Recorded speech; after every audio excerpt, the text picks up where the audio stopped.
नमस्कार साथियों, आप सभी का स्वागत है इस YouTube चैनल पर। हमारी जो ये क्लास है राजस्थान कला एवं संस्कृति से जुड़ी हुई सारे जो तमाम तरह के अलग अलग टॉपिक्स होते हैं हम हमारे इस YouTube चैनल पर लेते हैं। पिछली जो क्लास थी मेरी राजस्थान की प्रमुख हस्तकलाएं, उस क्लास में मैंने साथियों राजस्थान की कुछ प्रमुख हस्तकलाएं जो मेजर जो बड़ी बड़ी थी वो सारा मैंने पार्ट फर्स्ट में पढ़ाया था। पार्ट फर्स्ट के बाद में अब जो पार्ट सेकंड है तो साथियों जो कुछ कलाएं मेरी पार्ट फर्स्ट में बच गई थी उन कलाओं का जो जैसे मैंने यहाँ जिक्र किया है उन तमाम तरह की कलाओं का जो है हम जिक्र अब वन बाय वन हमारे इस क्लास के अंदर करेंगे। साथियों कला एवं संस्कृति एक ऐसा विषय है जिसके अनेक जो प्रश्न है एग्जाम्स में कॉम्पिटिशन्स में हमारे राजस्थान से जुड़े हुए जो प्रतियोगी परीक्षा है उसमें अलग अलग प्रकार से पूछे जाते हैं। तो हमसे अपेक्षा की जाती है कि हम राजस्थान के रहने वाले हैं तो कम से कम हम हमारे यहाँ की कला और संस्कृति को जो अच्छे तरीके से समझ जाए और जो है इसको जान लें। तो मैं वन बाय वन शुरू करता हूँ। नंबर 1 इस तरह से लेता हूँ, काष्ठ कला। काष्ठ कला एक तरीके से जो है क्या होता है इसमें इसकी जानकारी लेते हैं।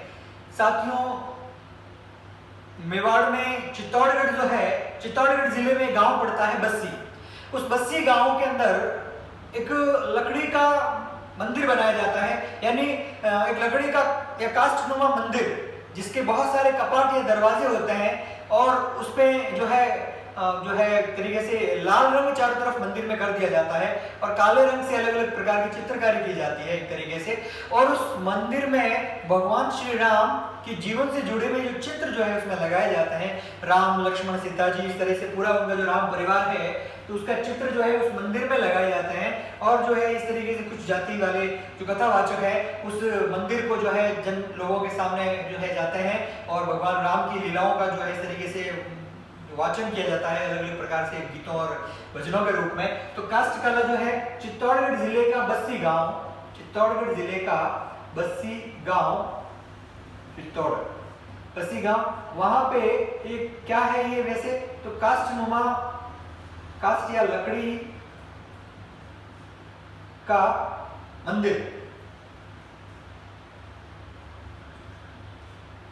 काष्ठ या लकड़ी का एक मंदिर होता है जिसमें जो है भगवान राम श्री राम जो है मर्यादा पुरुषोत्तम श्री राम, उस मर्यादा पुरुषोत्तम श्री राम के जीवन से जुड़े हुए जो चित्र जो होता है इसमें होता है। और एक कपाट नुमा होता है। कैसा होता है? कपाट नुमा। कपाट का मतलब होता है दरवाजे। कपाट नुमा है दरवाजे में दरवाजा, इस तरीके से दरवाजे खुलते जाते हैं एक तरीके से। लाल रंग का पूरा कलर होता है चारों तरफ और ब्लैक कलर की चित्रकारी की जाती है इसके अंदर। तो इस तरीके से जो है काष्ठ कला बस्सी चित्तौड़गढ़ के अंदर वहां पे एक कपाटनुमा लकड़ी का मंदिर होता है जिसमें भगवान श्री राम की मूर्तियां मतलब चित्र लगे रहते हैं एक तरीके से और एक तरीके से पौराणिक और एक आध्यात्मिक रूप से इसका एक कला उसको समर्पित है। ठीक है, नेक्स्ट लेते हैं साथियों पिछवाइयां। आपने पढ़ाई के दरमियान ये चीज पढ़ी होगी कि पिछवाइयां क्या है, कहां से संबंधित है, और तो मैं इसके बारे में आपको जानकारी बता दूं साथियों।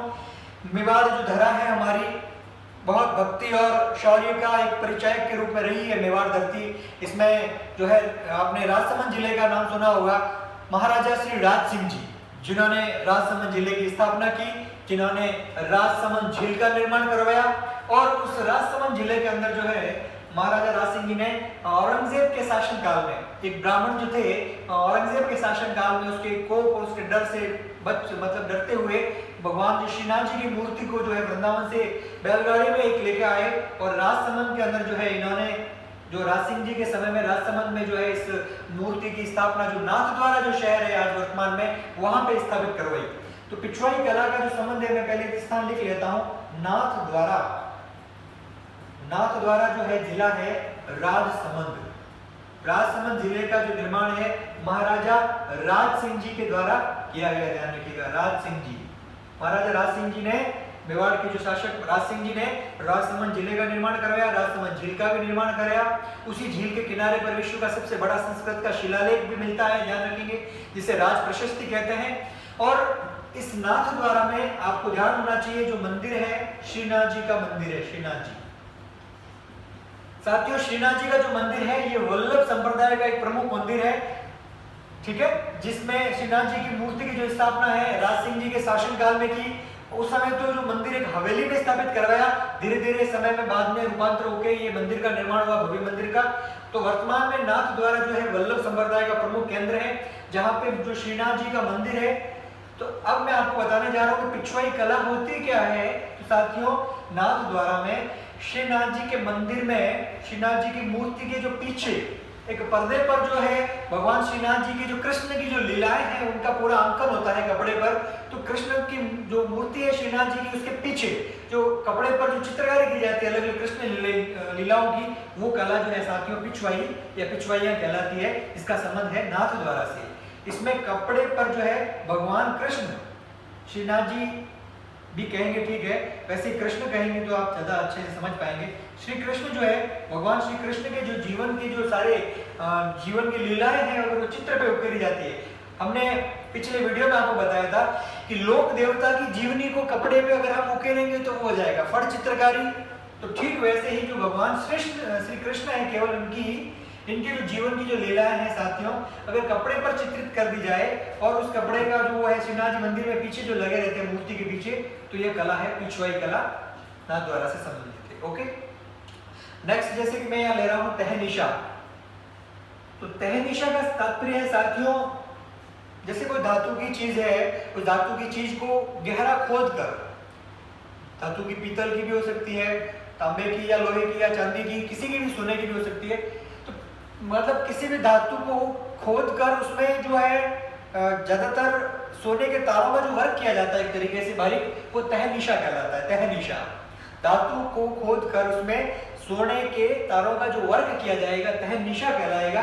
और ये तहनीशा जो है अलवर और आसपास का जो प्रांत है, वो क्षेत्र जो है आसपास का, वहां की प्रसिद्ध है एक तरीके से कला। नेक्स्ट है पेपर मेशी। पेपर मेशी का तात्पर्य क्या है साथियों? पेपर यानी कागज। तो कागज की लुगदी बनाकर अलग अलग प्रकार की जो वस्तुएं बनाई जाती है साथियों, इस प्रकार की जो कला को हम कहेंगे पेपर मेशी। अलवर, थोड़ा जयपुर का क्षेत्र, इस तरीके से आसपास थोड़ा उदयपुर में भी काम होता है। तो इस तरह से पेपर मेशी का अर्थ में आपको जान लीजिए कि कागज की लुगदी बनाकर जो अलग अलग प्रकार के वर्क किए जाएंगे, सॉरी वस्तुओं का निर्माण जो किया जाएगा, वो पेपर मेशी कहलाएगा। ठीक है, नेक्स्ट साथियों जो अगली जो चीज है वो है बादला। बताइए बादला क्या चीज है? बादला, आरपीएससी ने एक बार सवाल पूछा कि बादला क्या है, 3-4 ऑप्शन दे दिए कि सावन का कोई मेघ या बादल है, या कोई किसी भी आदिवासियों की कोई जनजाति है, या कोई ठंडे पानी की बोतल है, या कोई वस्त्र का कोई प्रकार है, इस तरीके से। तो साथियों मैं आपको बता देता हूं, बादला जोधपुर में निर्मित जस्ते या जिंक से निर्मित एक ठंडे पानी की जो बोतल होती है, बादला कहलाती है, जिसका जो आवरण है बहुत सुंदर तरीके से अलग अलग प्रकार से जो कपड़े के माध्यम से या इस तरीके से बहुत सुंदर जो है डिजाइन के द्वारा ढका जाता है, लेकिन अंदर जो है जस्ते से निर्मित होती है, ध्यान रखिएगा। तो साथियों जस्ते या जिंक से निर्मित ठंडे पानी की बोतल या केतली कह सकते हैं, तो ठंडे पानी की जो बोतल है वो बादला कहलाती है साथियों। जोधपुर ही इसका एकमात्र जो है निर्माण प्रमुख रूप से यहाँ होता है, जोधपुर से संबंधित है, ध्यान रखिएगा। तो बादला का संबंध जोधपुर से है, ठंडे पानी की बोतल है। साथियों इस बादला को राजस्थान का मिनी फ्रिज भी कहा जाता है। गर्मी बहुत ज्यादा पड़ रही है, लोगों को ठंडे पानी की आवश्यकता भी होती है, तो इस बादला को राजस्थान में जो है मिनी फ्रिज की संज्ञा भी दी गई है, मिनी फ्रिज बादला। ओके, नेक्स्ट है प्रिंट्स।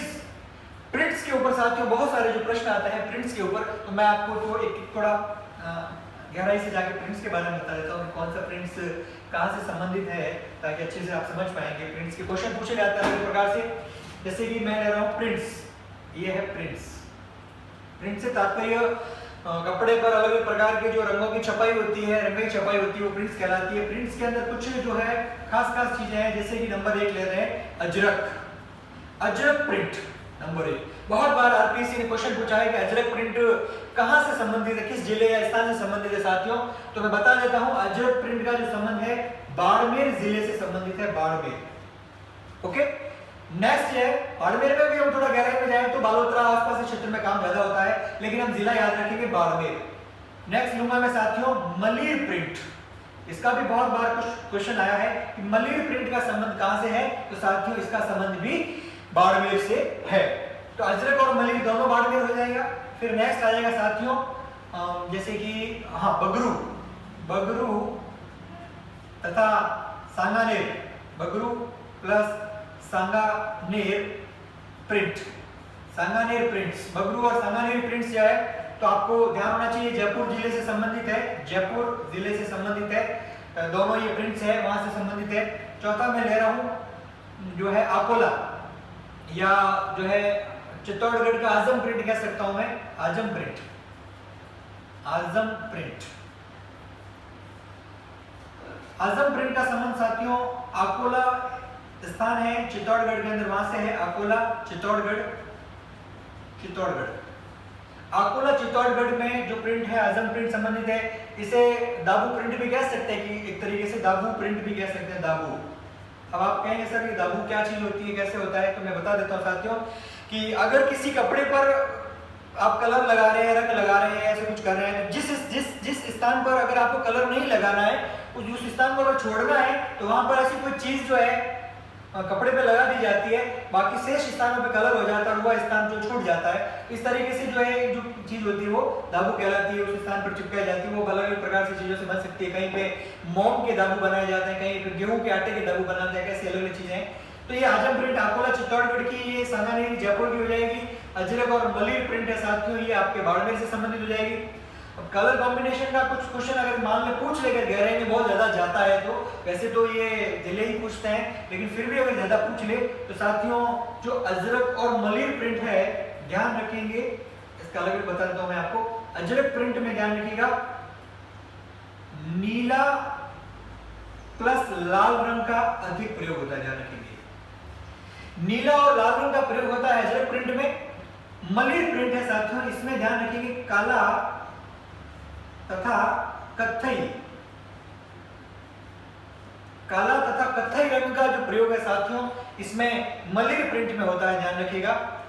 इसमें जो है साथियों आपकी जो सांगानेरी और बगरू प्रिंट है इसमें एक तरीके से लाल प्लस काला, लाल और काला इन दोनों के अंदर ही लाल और काले रंग का प्रयोग बहुत ज्यादा होगा। और जैसे कि आजम प्रिंट से वैसे इसमें प्राकृतिक रंगों का प्रयोग ज्यादा होता है, फिर भी इसमें लाल, काला, नीला इत्यादि रंगों का कॉम्बिनेशन के रूप में इसमें कलर अलग प्रयोग किए जाते हैं। तो कुछ कलर्स के क्वेश्चन भी आ जाते हैं, तो ये हमारे जो है प्रिंट्स हो जाते हैं साथियों।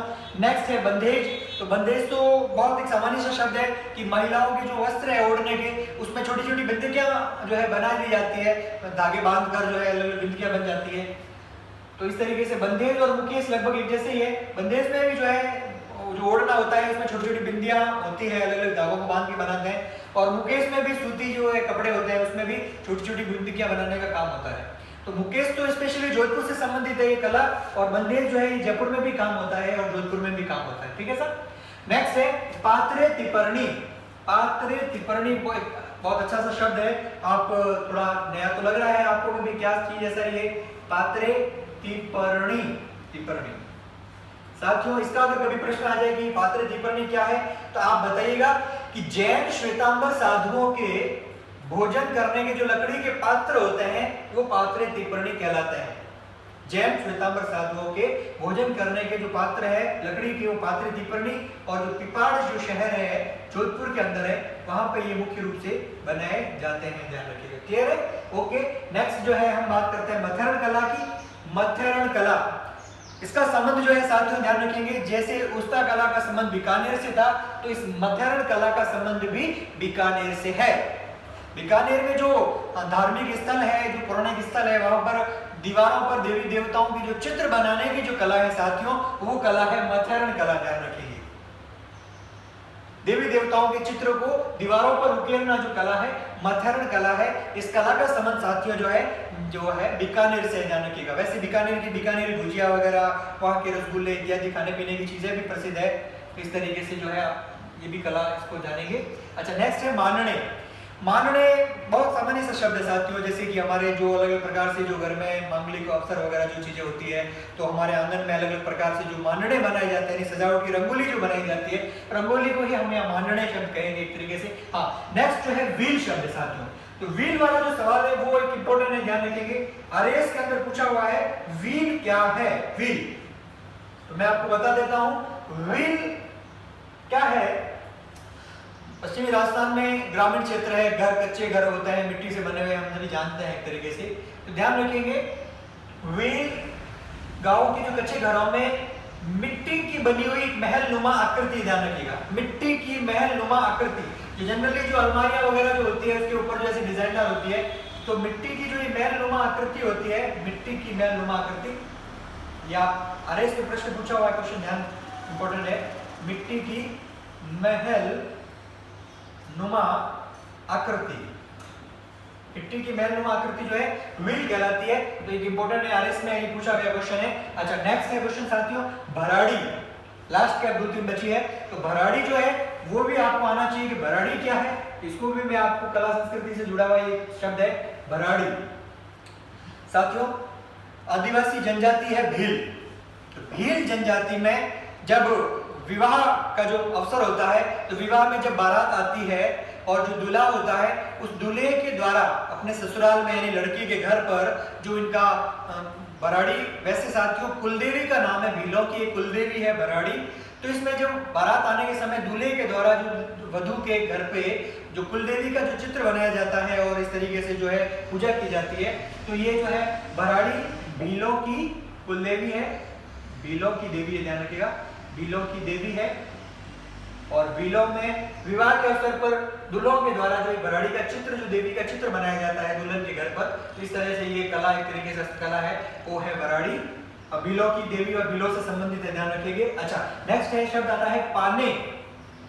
पाने शब्द का तात्पर्य यह है कि हमने मुंह में देखा होगा कि दीपावली के अवसर पर जो है कागज पर जो है लक्ष्मी जी, सरस्वती और जो गणेश जी की जो फोटोज वगैरह होते हैं साथियों, तो उससे संबंधित जो है इस तरीके से जो चित्रकारी जो की जाती है वो पाने कहलाते हैं। तो यहाँ शब्द आता है पाने, स्पेशली ध्यान रखना। तो कागज पर देवी देवताओं के चित्र बनाने की जो कला है वो पाने कहलाते हैं, यानी कागज के, ठीक है। लास्ट है साथियों हमारे आज का इस टॉपिक में मोकड़ी। मोकड़ी से तात्पर्य है कि जो लाख की चूड़ियां होती है महिलाओं की जो पहनने की जो है हाथों में, लाख की चूड़ियों का जो वर्क है या लाख का जो कार्य किया जाता है वो एक कला जो कहलाती है मोकड़ी कला कहलाती है। मोकड़ी यानी लाख का वर्क करना अलग अलग तरीके से, जयपुर वगैरह में प्रमुख रूप से होता है साथियों। इसके अलावा एक दो जो चीज बच जाती है, जैसे कि मैं बात करूं मिरर वर्क साथियों, mirror work, mirror work, mirror work का संबंध जो है कहां से है, क्या होता है साथियों, तो मैं बता देता हूं आपको। जैसलमेर जो धरती है, जैसलमेर जिला है, जैसलमेर के अंदर जो है कपड़ों पर कांच के छोटे छोटे टुकड़े ऐसे जड़ के सील के जो एक डिजाइन दी जाती है, यानी कपड़े पर कांच के छोटे छोटे टुकड़ों को धागों की सहायता से बांधना, इस तरह की जो कला है वो मिरर वर्क कहलाएगी, जैसलमेर से जुड़ी हुई है, ध्यान रखिएगा, जैसलमेर, ठीक है। तो साथियों इस तरह से जो है हमने मिरर वर्क को भी समझा और तमाम तरह की जो छोटी छोटी जो कलाएं हैं हमने लेने का प्रयास किया है। हो सकता है कोई बच जाए तो आप उनको अपने जो रेफरेंस बुक्स है उसमें से देख लीजिएगा, लेकिन कोशिश की है कि हमने लगभग जो है काफी कलाओं को इसमें हमने लेने का प्रयास किया है साथियों। इस तरीके से जो है साथियों आप जो इस टॉपिक को अच्छे से लेंगे और समझेंगे और पढ़ेंगे तो ये टॉपिक लगभग आपका सारा क्लियर भी हो जाएगा। जो किसी भी तरह से जो क्वेश्चन अलग अलग प्रकार से आपसे अगर पूछे तो आप अच्छे से आराम से दे पाएंगे। आज का इस टॉपिक को समाप्त करने से पहले मैं आपसे कुछ और जिक्र करना चाहूँगा साथियों। आप जो अध्ययन करते हैं साथियों, तो हमेशा जब कभी भी किसी भी तैयारी का जो किसी भी जो कंपटीशन की जब तैयारी कर रहे हैं, तो मेरा ऐसा मानना है कि आपके पास अपनी तैयारी शुरू करने से पहले उस पर्टिकुलर एग्जाम्स का एक सिलेबस जो है आप अपने डाउनलोड करके प्रिंट आउट लेके अपने पास रखें। डे बाय डे जो आप पढ़ रहे हैं टिक करते जाइए कि आज मैंने ये टॉपिक ले लिया है, आज मैंने ये टॉपिक ले लिया, आज ये। इस तरह से क्या होता है, कॉन्फिडेंस बढ़ेगा आपके अंदर कि मेरा इतना सिलेबस कंप्लीट हो चुका है। वरना क्या होता है, अंधाधुंध तरीके से पढ़ रहे हैं, पता भी नहीं क्या पढ़ना है, कितना पढ़ चुके, कोई गणित नहीं होती है, कितना मुझे आइडिया नहीं लगता है। तो इसीलिए अपना सिलेबस डाउनलोड करके रखें, उसमें जो आप टॉपिक कर लेते हैं तो उसको टिक करते जाएं, तो उससे पता लगेगा कि मुझे और क्या पढ़ना है, क्या हो चुका है, क्या नहीं हो चुका है। तो इस तरीके से आप अपना रिविजन और जो सिलेबस पूरा करने में आसानी रहेगी। और रोज का रोज, डेली का डेली, पढ़ाई में निरंतरता बहुत जरूरी है, क्योंकि हम एक साथ बहुत ज़्यादा नहीं पढ़ सकते हैं। तो अगर आप नियमित रूप से थोड़ा थोड़ा जितना भी आप समय निकाल पाए तो थोड़ा अध्ययन अगर आप करेंगे तो इससे आपको एक समय के बाद में आपका पूरा सिलेबस भी कंप्लीट हो जाएगा, आप पर एकदम लोड भी नहीं आएगा और एक तरह से अच्छे से आपकी तैयारी हो जाएगी। मेरा ऐसा मानना है कि जब भी एग्जाम हो, कोई भी एग्जाम, उस एग्जाम से पहले 1 से 2 बार आप अपना पूरा अच्छे से रिविजन दे पाए, तभी जो है पूरी सफलता की जो आपका उम्मीद है बढ़ पाएगी और आप अच्छे से सफल हो पाएंगे। तो साथियों, मैं श्रवण प्रजापत आज का ये टॉपिक है यहीं समाप्त करता हूँ और जल्दी ही एक नए और इंटरेस्टिंग टॉपिक के सामने लेकर मैं आपके सामने पेश होऊंगा। आप सभी को बहुत बहुत धन्यवाद। Thank you.